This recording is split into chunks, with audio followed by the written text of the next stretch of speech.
तो सच सच बताना, तुम लोग एकदम अच्छे से बताना, कितने लोग हैं जिनको एग्ज़ाम से डर लगता है? अच्छे से, है ना? एग्ज़ाम से डर क्यों लगता है? मार्क्स के लिए, है ना? मार्क्स का प्रेशर। हाँ हाँ, मार्क्स का प्रेशर होता होगा कि कम नंबर आएगा तो पड़ोसी क्या कहेंगे, पेरेंट्स क्या बोलेंगे, है ना? दूसरा ये है कि एक डर रहता होगा पास करेंगे या नहीं करेंगे, फेल हो गए तो क्या होगा, ठीक है? तो हम लोग ये सारी चीज़ों के बारे में चर्चा करेंगे। न्यू एजुकेशन पॉलिसी है, उसके ऊपर हम लोग चर्चा बाद में करेंगे, ठीक है? तो अगर किसी को देखना होगा तो न्यू एजुकेशन पॉलिसी थोड़े समय के बाद ही मिल जाएगा। लेकिन हम लोग फिर आज का जो हमारा टॉपिक है एग्ज़ाम फियर, और एग्ज़ाम फियर से कैसे खुद को उबारें और कैसे खुद को जो है ना मेंटली स्ट्रांग रखें ड्यूरिंग एग्ज़ाम, एग्ज़ाम से पहले और एग्ज़ाम के बाद भी एक तरह का तनाव होता है, और वो तनाव होता है रिजल्ट का, ठीक है? रिजल्ट ख़राब हो गया तो 4 लोग क्या कहेंगे, घर वाले क्या कहेंगे, मेरे कैरियर का क्या होगा, क्या मेरा भविष्य होगा, वगैरह वगैरह। ये सब चीज़ें जो है ना वो हमेशा चलती रहती है दिमाग में, और ये कोई अनहोनी नहीं है। कोई भी व्यक्ति है, यानी कि मैं भी हूँ, तो मैं भी इससे अछूता नहीं रहा हूँ और नहीं हो सकता हूँ, और आगे भी। ऐसा थोड़ी कि एग्ज़ाम्स एकदम ख़त्म ही हो गए मेरे, एग्ज़ाम्स मेरे हमेशा होते रहेंगे। जैसे तुम स्टूडेंट्स वैसे मैं भी स्टूडेंट, ठीक है? कहीं न कहीं सब लोग छात्र ही हैं और छात्र ही रह जाते हैं हमेशा जीवन भर। कोई भी चीज़ जो मुझे आती है उसमें मैं एक्सपर्टाइज़ ना हूँ, ना हो सकता हूँ, ना ही किसी और के लिए संभव है कि उस चीज़ का एक्सपर्टाइज़ हो जाए। तो वो क्या रहेगा, हमेशा छात्र ही रहेगा, वो हमेशा क्या करेगा, सीखता ही रहेगा। तो एग्ज़ाम फियर है ना, एग्ज़ाम फियर कई कारणों से होता है, जिसमें से सबसे बड़ा कारण ये है कि हम सिस्टमैटिक पहले नहीं रह पाते हैं। ये एग्ज़ाम फियर बहुत नॉर्मल है, पहले सिस्टमैटिक नहीं रह पाए किसी भी कारण से। आज कोई शादी है तो शादी में चले गए, है ना? शादी में काफ़ी टाइम गुजार दिया, वापस आए। या फिर बर्थडे पार्टीज है तो कभी बर्थडे पार्टी में चले गए, कभी कहीं चले गए, कभी कहीं चले गए। तो एक सिस्टमैटिक जो है वो नहीं हुआ। दूसरी बात, हमेशा वीकली टेस्ट होना चाहिए स्कूल्स में। वीकली टेस्ट जिस स्कूल में होता है वहाँ के बच्चों को एग्ज़ाम फियर थोड़ा सा कम होता है। वीकली टेस्ट में एकदम रियल असेसमेंट अगर आता रहे तो उससे भी एक एग्ज़ाम फियर क्या हो जाता है, कोप अप हो जाता है। दूसरा क्या है, मंथली टेस्ट भी होना चाहिए। और सबसे बड़ी बात, जो एग्ज़ाम हम दे रहे हैं उसके मॉक टेस्ट होने चाहिए। जैसे मॉक टेस्ट क्या होता है पता है ना सब लोगों को? मॉक टेस्ट, ठीक है? खूब सारे एक मॉक टेस्ट हुआ तो उससे क्या है, थोड़ा एग्ज़ाम फियर थोड़ा सा कम हुआ। दूसरा मॉक टेस्ट हुआ, उससे और कम हुआ। फिर जो सबसे बड़ा जो होता है ना वो होता है previous years questions. Previous years questions जितने भी हैं सबको ज़रूर देखना चाहिए एग्जामिनी को, जो एग्ज़ाम दे रहा है। क्यों? क्योंकि हमेशा क्या होता है ना, हमेशा ये ध्यान रखना, एग्ज़ाम का जब डेट अनाउंस हो गया इसके बाद कोई भी एग्ज़ाम जो क्वेश्चन का सेट करता है वो कोई बहुत होशियार लोग होता है वो, ठीक है? वो क्या करता है, वो हमेशा ही कि ऐसा व्यवस्था करता है, ऐसा व्यवस्था बनाता है कि उसको कम से कम मेहनत करना पड़े। मैं अपने अनुभव भी साझा करूँगा कि मैंने क्वेश्चंस पहले निकाल लिए थे, ठीक है? तो होता क्या है कि प्रीवियस ईयर्स क्वेश्चंस जो है ना उसके बेसिस पे ही वो क्वेश्चन को सेट करता है। तो वो किसी के पास इतना समय नहीं है, वो सब अपना रिलैक्स मैन है। कोई क्यों फिजूल का, सब उसके लिए तो काम है, तो काम को तो सब चाहता है कि जल्दी जल्दी ख़त्म करे और अपने बाकी और चीज़ों में लगे। तो पहले साल के क्वेश्चंस को एग्जामिनर देखता है और उसी के बेस पे या सेम वही क्वेश्चन उठा करके एक साल पुराना क्वेश्चन ही उठा के सेट कर देता है। तो जो पिछले साल के क्वेश्चंस आए हुए हैं, 2 साल के क्वेश्चंस, जैसे अभी तुम्हारा एग्ज़ाम है 10th का, तो तुम्हें ये करना है कि अभी 2023 में एग्ज़ाम हुए थे ना, 2023 में एग्ज़ाम हुए थे, तो चाहे तो ये क्वेश्चन को एक बार बस देख लो और इसको हटा दो, एक बार देख करके हटा दो। 2022 का क्वेश्चन और 2021 का क्वेश्चन, ठीक है? इतना क्वेश्चन अगर कर लोगे तो यहाँ पे 70% मार्क्स की गारंटी हो जाएगी, 70% प्लस ही नंबर आएंगे, 80% भी आ सकते हैं। इससे पहले बहुत अनुभव से मैं बता रहा हूँ, मतलब इतना बोलने के लिए मैंने बहुत लंबा जो है देखा है, पढ़ा है, जाना है हर चीज़ को, तब मैं ये बता रहा हूँ, ठीक है? ये क्या होता है, इस क्वेश्चन को छोड़ा, 2023 का क्वेश्चन को छोड़ा, 2022 के मैक्सिमम क्वेश्चन को उठा लिया, इसके बाद 2021 के क्वेश्चंस को कुछ को उठाया जो 2023 में नहीं आए हैं, और इस तरीके से जो है क्वेश्चन बन गया 2024 का। ठीक है, 2 साल का क्वेश्चन अगर रेडी है तो हो जाएगा आराम से। अगर मॉक टेस्ट अगर देना है तो जो मैं मॉक टेस्ट भी बनाता हूँ तो मैं ऐसे ही क्वेश्चन का पैटर्न सेट करता हूँ और इसी के बेस पे जो है ना सारा क्वेश्चंस मैं देता हूँ। दूसरी बात है, एग्जामिनेशन के टाइम में स्ट्रेस होना बहुत स्वाभाविक है, लेकिन स्ट्रेस लेना नहीं चाहिए। जो मेन काम करना चाहिए ना वो एक अच्छा टाइम टेबल बनाना चाहिए। क्या काम करना चाहिए? एक अच्छा टाइम टेबल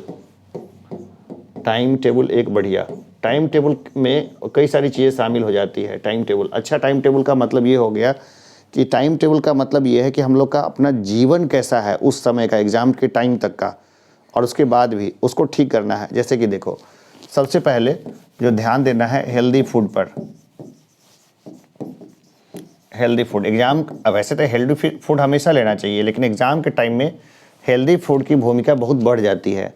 हम अगर ज़्यादा न्यूट्रिशन लेते हैं उस समय अपने बॉडी के लिए तो क्या होता है कि हमारा ब्रेन ज़्यादा एक्टिव होता है, बहुत ज़्यादा अच्छा वर्क करता है। जैसे नींद आ रहा हो उस समय ज़्यादातर तो पानी का खूब पानी पीजिए, पानी जितना पी सकते हैं पानी पीजिए, हेल्दी फूड को लीजिए, पानी पीजिए। और दूसरा चीज़ क्या है, इसके बाद एक रूटीन वाइज स्टडी। ठीक है, रूटीन वाइज स्टडी करना है। और स्टडी में भी क्या है कि कई बार हम लोग पढ़ते हैं ना, लिख लिख करके स्टडी करना है। ठीक है ना, लिख लिख करके राइटिंग के साथ करना है, वो बिना देखे लिखने की आदत डालते रहना है, लिखते रहना है चुपचाप। पढ़ रहे हो ना तो ये नहीं कि खाली पढ़ रहे हैं नहीं, उसको क्या है लिख लिख के स्टडी करना है। और दूसरा है कि जो सुबह में पढ़ेंगे मॉर्निंग के टाइम में, ठीक है, उसको फिर रिवाइज कर लेंगे गुड आफ्टरनून के टाइम में, नून के टाइम में, उसको फिर इवनिंग के टाइम में उसी को कर लेंगे, उसको रिवाइज कर लेंगे। सोते समय जिसको पढ़ेंगे मॉर्निंग में उठ के फिर उसको दोबारा से पढ़ेंगे। एकदम सिंपल है, एकदम। ये जो तरीका मैं बता रहा हूँ ना, खूब नंबर आते हैं, 70, 80, 90% खूब आएंगे नंबर। और सबसे कमाल की बात यह है ना कि एग्ज़ाम, जो भी एग्जामिनेशन है, CBSE बोर्ड का हो, बिहार बोर्ड का हो, उसमें 15 दिन की पढ़ाई काफ़ी सफिशिएंट होती है किसी के लिए भी। तो CBSE बोर्ड है, ICSE बोर्ड है ना। 15 दिन की बीच में गैप होगा ना एग्ज़ाम के बीच में, तो जो पेपर नहीं आता पहले उसको ढंग से देख लेना है। और जो अगर मान लो कि आज इंग्लिश का पेपर है, कल इंग्लिश का पेपर है, आज मैं दूसरे सब्जेक्ट के बारे में सोचूंगा ही नहीं, ओनली इंग्लिश का ही पूरा पढ़ाई करूंगा। एग्ज़ाम हॉल में गया, इंग्लिश का पेपर कंप्लीट करूंगा। इंग्लिश का पेपर कंप्लीट करने के बाद मैं इंग्लिश के बारे में सोचूंगा भी नहीं कि भाई जिस समय जो किया बेस्ट परफॉर्मेंस दिया एग्जामिनेशन हॉल में।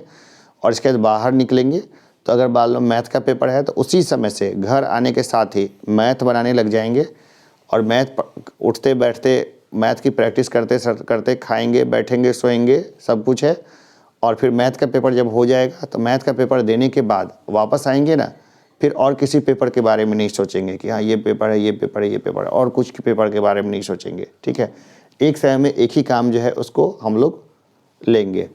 तो एक अच्छा डाइट होना चाहिए, एक अच्छा रूटीन होना चाहिए।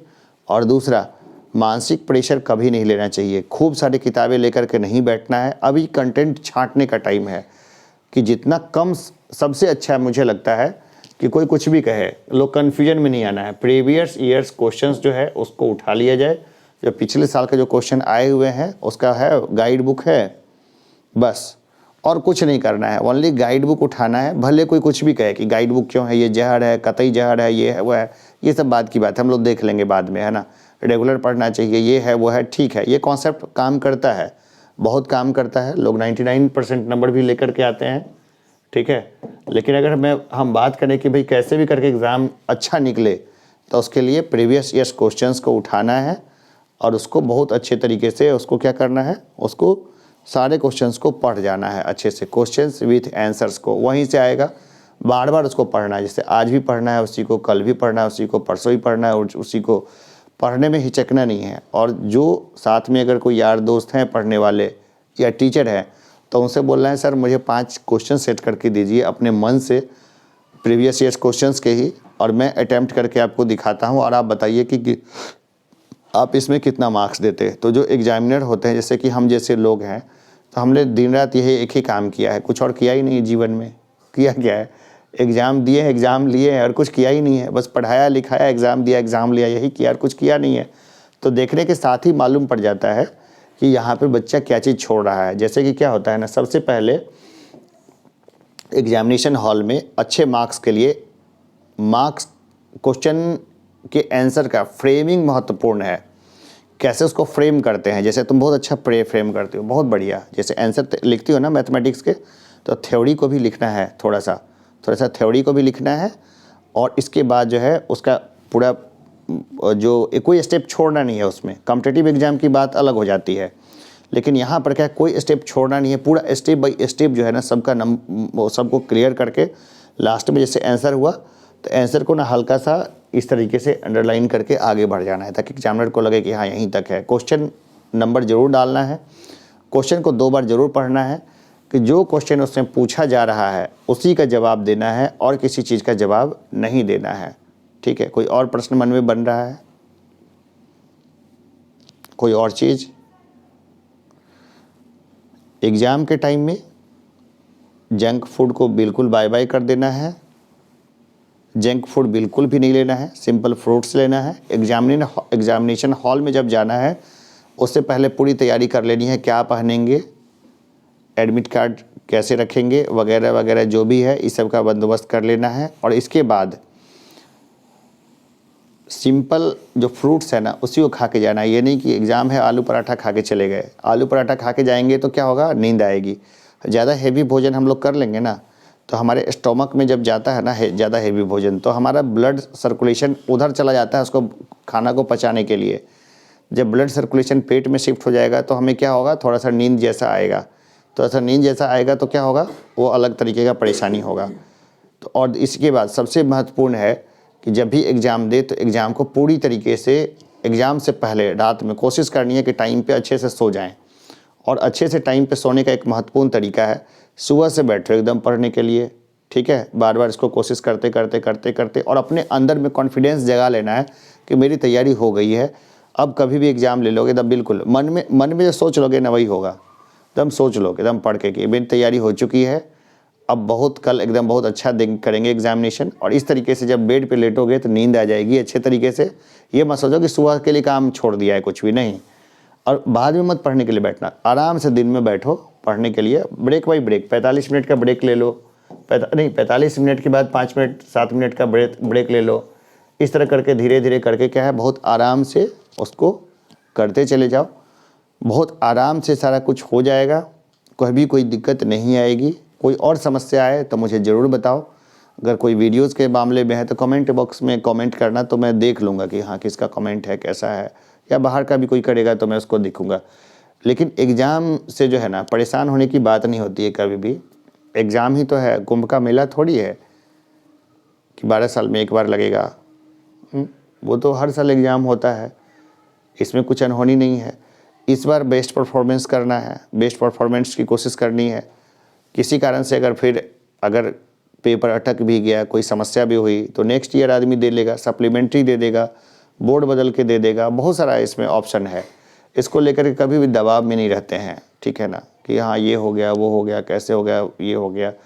10th में बहुत बच्चे मैं जानता हूँ जिनका अच्छा नहीं रहा, कई बच्चे फेल हो गए, लेकिन बाद में वो जीवन में बहुत अच्छी स्थिति में है। मतलब और बहुत बच्चे हैं जो 10th में बहुत अच्छे नंबर से पास हुए, वो भी अच्छी स्थिति में है।